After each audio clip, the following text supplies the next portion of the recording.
फातिमा की रानी माँ, प्रभु यीशु की माँ, आसरा तू ही है माँ।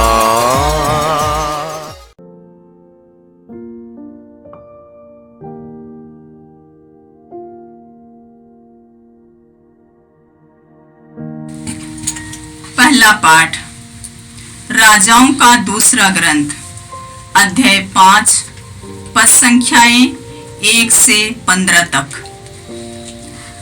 अराम के राजा के सेनाध्यक्ष नामन को अपने स्वामी का सम्मान तथा कृपा दृष्टि प्राप्त थी, क्योंकि प्रभु ने नामन द्वारा अरामियों को विजय दिलाई थी।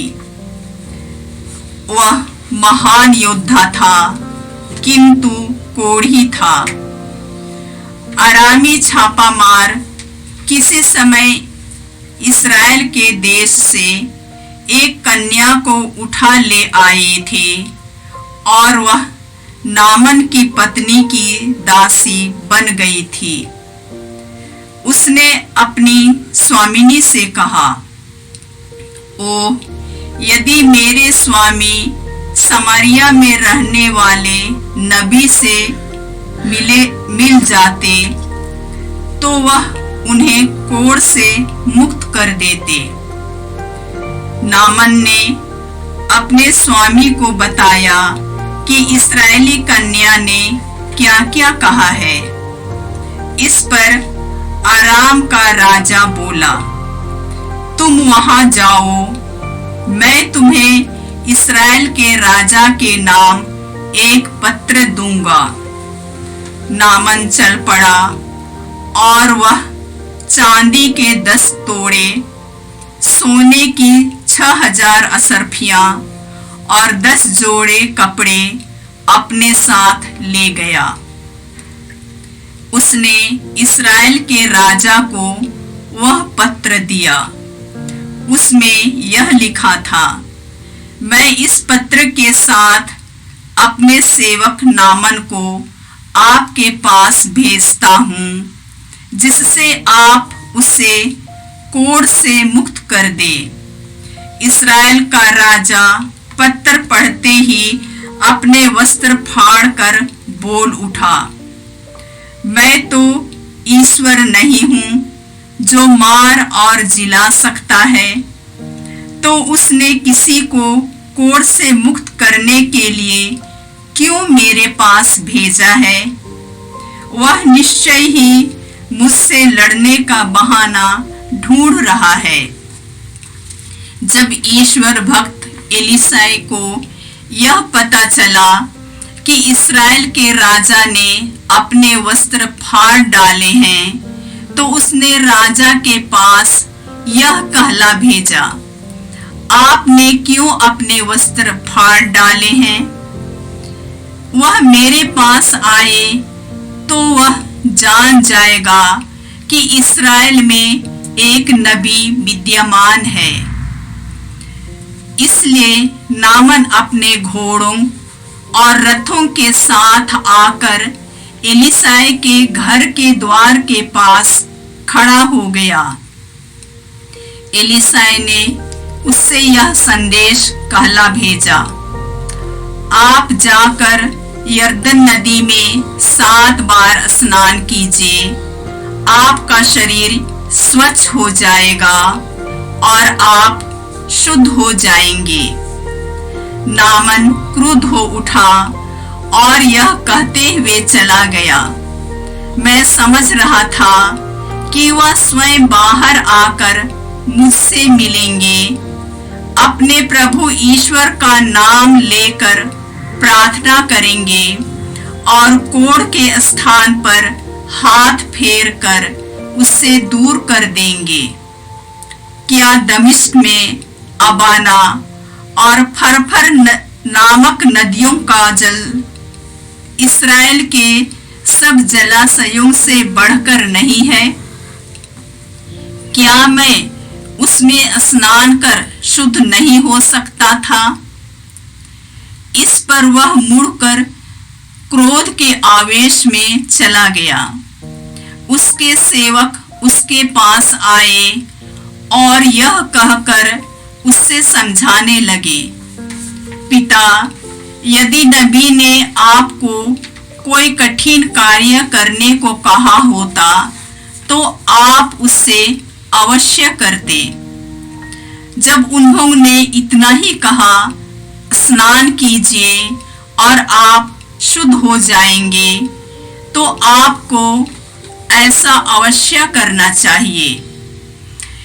इसलिए उसने जाकर यरदन नदी में 7 बार डुबकी लगाई, जैसा कि एलीशा ने उससे कहा था, और उसका शरीर फिर छोटे बालक के शरीर जैसा स्वच्छ हो गया। वह अपने सब परिजनों के साथ एलीशा के यहाँ लौटा। वह भीतर जाकर उसके सामने खड़ा हो गया और बोला, अब मैं जान गया हूँ कि इस्राएल को छोड़कर और कहीं पृथ्वी पर कोई देवता नहीं है। यह प्रभु की वाणी है। ईश्वर को धन्यवाद। भजन अनुवाक्य। मेरी आत्मा ईश्वर की, जीवंत ईश्वर की प्यासी है। मैं कब जाकर ईश्वर के दर्शन करूंगा। मेरी आत्मा ईश्वर की, जीवंत ईश्वर की प्यासी है। मैं कब जाकर ईश्वर के दर्शन करूंगा।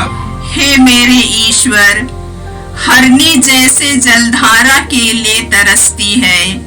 मेरी आत्मा वैसे ही तेरे लिए तरसती है। अनुवाक्य। मेरी आत्मा ईश्वर की, जीवंत ईश्वर की प्यासी है। मैं कब जाकर ईश्वर के दर्शन करूंगा। मेरी आत्मा ईश्वर की, जीवंत ईश्वर की प्यासी है। मैं कब जाकर ईश्वर के दर्शन करूंगा। मेरी आत्मा ईश्वर की, जीवंत ईश्वर की प्यासी है। मैं कब जाकर ईश्वर के दर्शन करूंगा। अपनी ज्योति और अपना सत्य भेज दे। वे मुझे मार्ग दिखाए और मुझे तेरे पवित्र पर्वत तक, तेरे निवास स्थान तक पहुंचा दे। अनुवाक्य। मेरी आत्मा ईश्वर की, जीवंत ईश्वर की प्यासी है। मैं कब जाकर ईश्वर के दर्शन करूंगा। मेरी आत्मा ईश्वर की, जीवंत ईश्वर की प्यासी है। मैं कब जाकर ईश्वर के दर्शन करूंगा। मैं ईश्वर की वेदी के पास जाऊंगा, ईश्वर के पास जो मेरा आनंद है। मैं वीणा बजाकर अपने प्रभु ईश्वर की स्तुति करूंगा। अनुवाक्य। मेरी आत्मा ईश्वर की, जीवंत ईश्वर की प्यासी है। मैं कब जाकर ईश्वर के दर्शन करूंगा। मेरी आत्मा ईश्वर की, जीवंत ईश्वर की प्यासी है। मैं कब जाकर ईश्वर के दर्शन करूंगा। जय घोष। प्रभु ही मेरा आसरा है।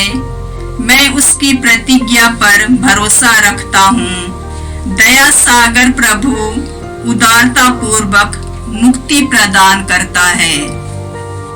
प्रभु आप लोगों के साथ हो और आपकी आत्मा के साथ।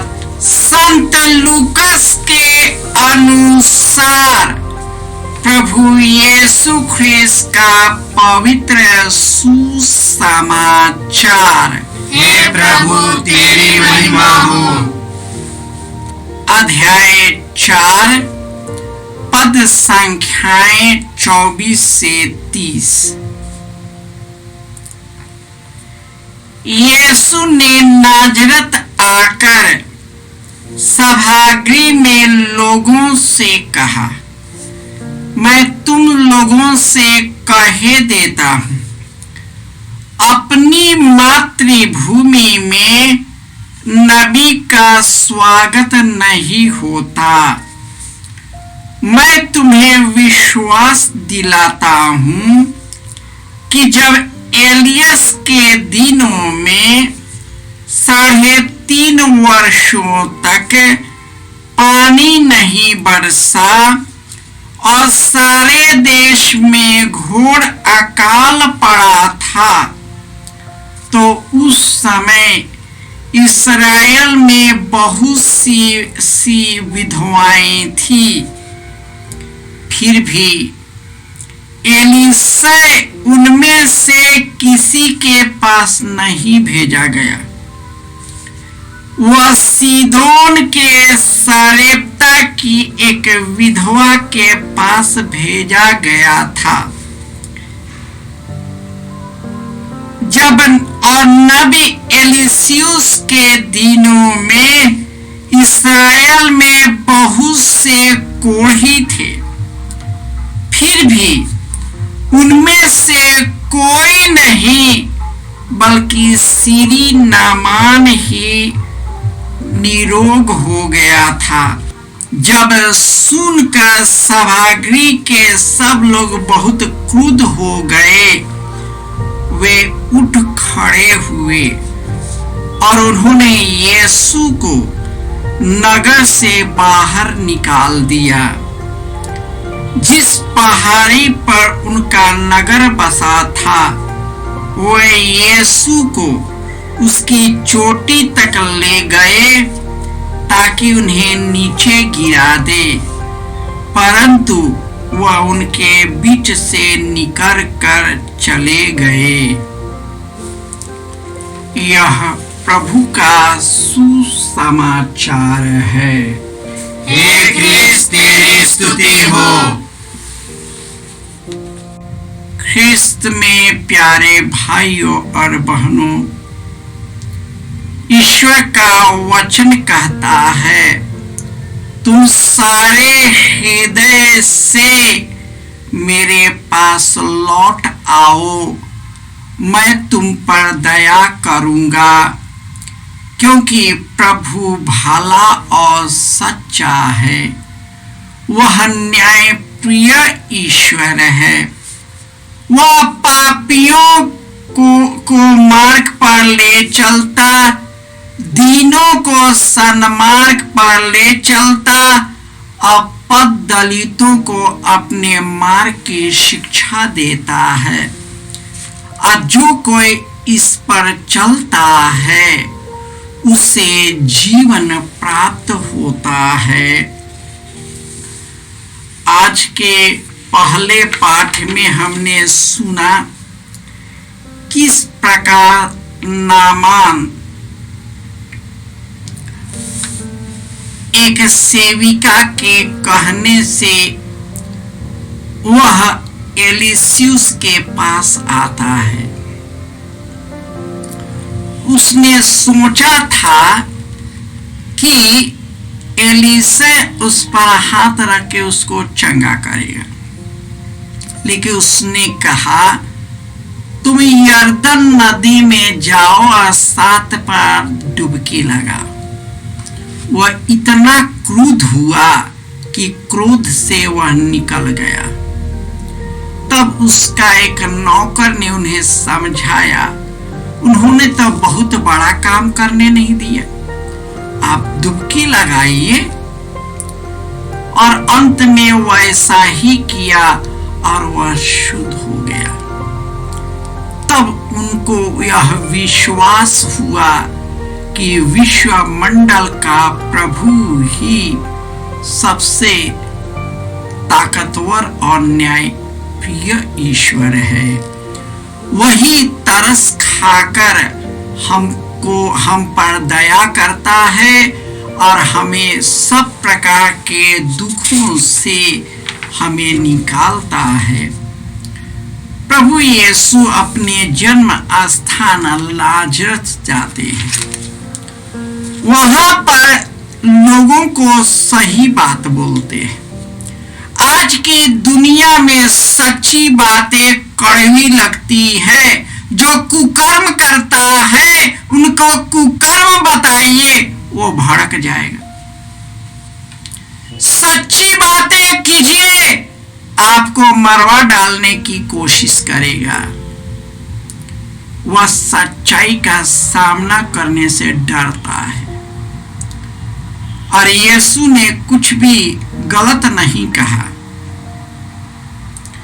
जब पूरे इस्राएल में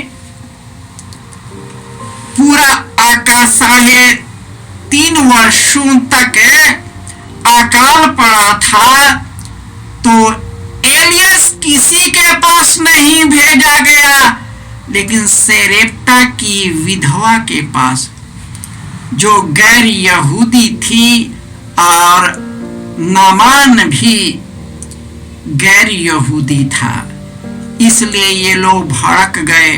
इन लोगों को सोचा था कि ईश्वर की बाप की बपौती है, ईश्वर केवल उन्हीं के लिए है, केवल उन्हीं पर दया करता है, केवल उन्हीं को जीवन देता। हमारी संकीर्ण मानसिकता भी इसी प्रकार का है। हम अपने से ज्यादा दूसरों को देखना नहीं चाहते। यह मनुष्य की प्रवृत्ति हो गई है। कोई भी राजा दूसरे राजा के असलियत को देख करके उसका हृदय बिखर उठता है, वह उसके सामने खड़ा नहीं हो पाता है। हम भी बुराई के सामने बुराई का सामना नहीं कर पाते हैं। अगर कोई हमारी बुराई का उद्भेदन करता है, उसे मिटा देते हैं। आजकल के विशेषकर शैया वाला, आलीशान महलों में रहने वाला शासक लोग यही करते हैं। उनकी कमजोरियां ढक जाती हैं, ढांकने की कोशिश करते हैं, लेकिन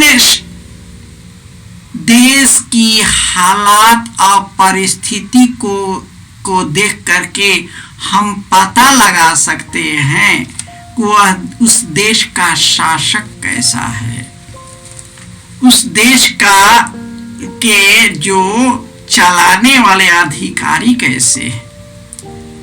यदि वे ईश्वर से विमुख हो गए हैं और ईश्वर से भटक गए हैं, वह हमारी भलाई नहीं कर सकते।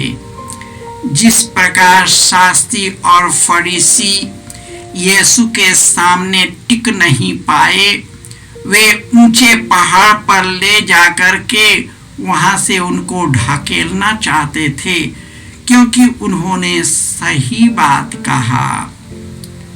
आज भी हमें सच्ची बातें अच्छी नहीं लगती। यही कारण है कि हम बुराई जब करते हैं, बुराई में फंसते जाते हैं और वही हमारी मृत्यु का कारण बन जाता है। हे प्रभु यीशु, तू ही हम पर दया कर सकता है, क्योंकि तू ही हमारी ज्योति और मुक्ति है। तू ही मेरे जीवन का आधार है। तू ही दयालु करुणामय ईश्वर है। तू तरस खाकर हमें उधार देता है और अपने हाथों से हमारी रक्षा करता है। हे प्रभु यीशु, तू सदा मेरे साथ रहता है, अपना मार्ग दिखाता रहता है, लेकिन प्रभु हम उस मार्ग से हमेशा भटकते हैं।